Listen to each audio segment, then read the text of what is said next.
My name is Yusuf. I met Alexa at a summer camp. When summer ended, she disappeared. I traveled to the Arctic doing climate research. Years later, I finally caught up with her. This surprising next rendezvous was a joyous meeting. It was romantic, yet focused, meaning we had a bucket list to go over. It starting when she skydived onto my sailboat. Then she learned sail rigging and to take command as the boat's captain. We both learned to speak Portuguese. I created a device to measure water salinity in Brazil.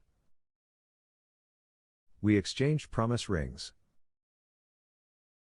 That means we mutually agreed to try a long-distance relationship when the summer ends. When the time came, I said goodbye to Alexa. After that, I discovered that someone took away my boat without asking.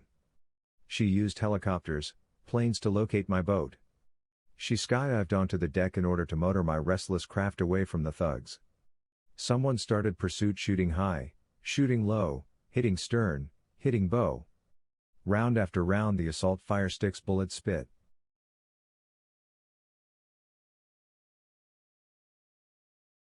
I prayed to keep my wits.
Here I tell you my story starting after I sailed to Brazil. I was told to deliver my boat named Restless there. Then to train a family to manage the sailboat, and finally to train them how to use my invention. The invention measures how much salt is in the ocean. The Amazon River spews great quantities of fresh water underneath the salty Atlantic Ocean. So great a quantity of fresh water meets the ocean that there is little salt to be detected when the ocean water is sampled deep down. But how much salt? The scientists who commissioned my boat want to get the answer. As a young boy I had been told that my middle name, Adroa, means, God's will. This is my tale as it started in Brazil. I believe my story is largely a result of God's will, Adroa. I was late arriving at Macapá. Not because of bad weather sailing. Not due to Adroa. Instead I had to repair my boat. That meant repairing 18 bullet holes with patches welded onto her steel hull. Perhaps due to the lateness of my sail from the U.S. East Coast, the Brazilian host family welcomed my arrival with great exuberance as if I am some sort of reverent person. I should mention that my first name, Yusuf, means God increases others in piety or influence. For many days I trained the husband and wife team to handle Restless and to properly use my water sampling device. After that, I remained ashore with a grandmother, Vovó, who was responsible for taking care of one little Malika. That is the only word I can use to describe a charming little girl. It is a Swahili word.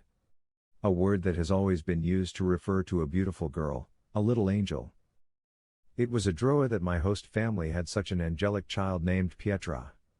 Seeing her, I felt compelled to start fulfilling my promise to Alexa. Alexa, at that very same tender toddler age, had been orphaned, had no loving father, no loving mother. By the time the training had been completed, I had reached my own family and her family. I contacted our two families in Uganda in order to express my intentions to fulfill the promise of continued love over long distance. Understanding that gathering data about fresh water flowing from the Amazon basin is of critical importance, even more important is the health of the entire basin. I was assigned to secretly spy on anyone that destroyed the vital biome by means of burning trees. Using a special camera, along with my skin diving skills, I met with success by recording images of illegal deforestation. On one occasion, very deep into the vital rainforest, as I recorded a massive burn, an innocent native Brazilian had been murdered. The authorities accused me of the crime, then arrested me. I was confined in a federal prison. High-level government authorities saw to it that I become intimidated with repeated death threats. My response to the threats was to play dumb and ignore the possibility of being decapitated. But still I realized I might have just days to live. When a kind priest visited me, I passed him a simple message. Then I could only hope that someone would read my note and help me escape. If someone would do that and I was saved, it would be a droa.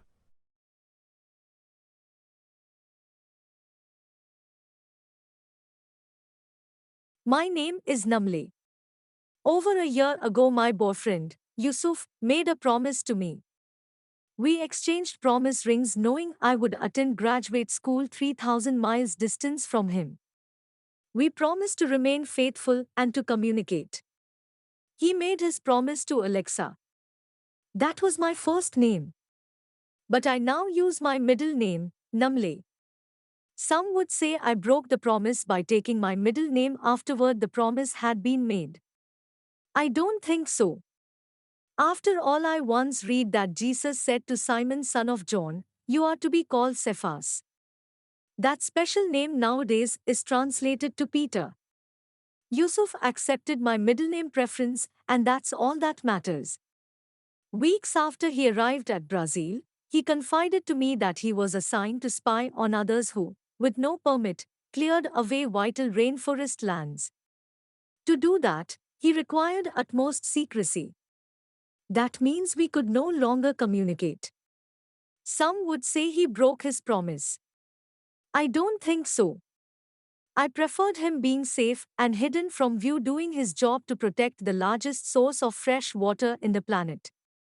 The man I fell in love with was a tinker, an inventor of sorts. For example, he fabricated a training device that I use in order to train enlistees as they skydive by leaping off a helicopter's rail. Towards the end of my semester, I received a curious note from Yusuf. That's how I learned he had been placed into a prison. My friends and I would not have been able to help him escape unless he had the foresight to invent a simple tool to pull off the caper. Oh, how proud of his creative genius that enabled him to clamber over the prison wall and escape. The escape plan called for him to swim underwater for many kilometers without stopping. When he emerged, he suffered from hypothermia. It seemed as if he became incoherent. Twice he mumbled, "For you, little one." That puzzling phrase haunted me for many months. After the escape, due to international law, my dear Yusuf remained behind bars. Until his name was cleared and his innocence proven, there remained no means to communicate with him. During that time, I worried that he would become a changed man. Not the same person I had made my promise to. I was right. Yusuf is not only a tinker, he became a thinker too. Once freed, I learned what he meant when he uttered the words, "For you, little one," twice even. First off, he had a vision of me. Me as a little Malaika. When about 5, I had witnessed my village destroyed. To me, that was democracy being usurped. When older, I told Yusuf that all veterans that defend democracy need to be honored for their service. I told Yusuf that I wish that even vets whose legs were blown off should be able to take the leap, become enlistees that I could train to jump. Yusuf invented a special trapeze-like swing that would bob up and down sort of like a yo-yo. After several ups and downs, the vet hits a release button and takes the same leaps as other would. A special place exists for a safe skydiving landing. It was a wonderful gift he gave me, gave all veterans. Second, he had another vision. This was a gift for little Pietra, the little angel in our lives. One about to enter kindergarten. While in prison, Yusuf informed me he was trying to find God. Well, he came close. He formed a beautiful picture of what every human soul looked like. A soul that could burn like a fire. A soul that, as it burns, has 4 faces looking at it. Never less than 4 faces too. Knowing this, he carefully explained a way to keep Pietra safe as she starts school. He discussed objects that I call firesticks. These objects propel bullets. Bullets kill. Yusuf's plan involves making little Pietra's world a safer one. One that would no longer require what teachers call active shooter drills. His plan requires no special laws be passed. Pietra would learn about his great thoughts. Later on, Pietra heard that her godfather was responsible for a whole host of brave men and women who couldn't walk but still wanted to become Zipperflee enlistees. She was very proud of her godfather. She didn't know much about a special essay he wrote.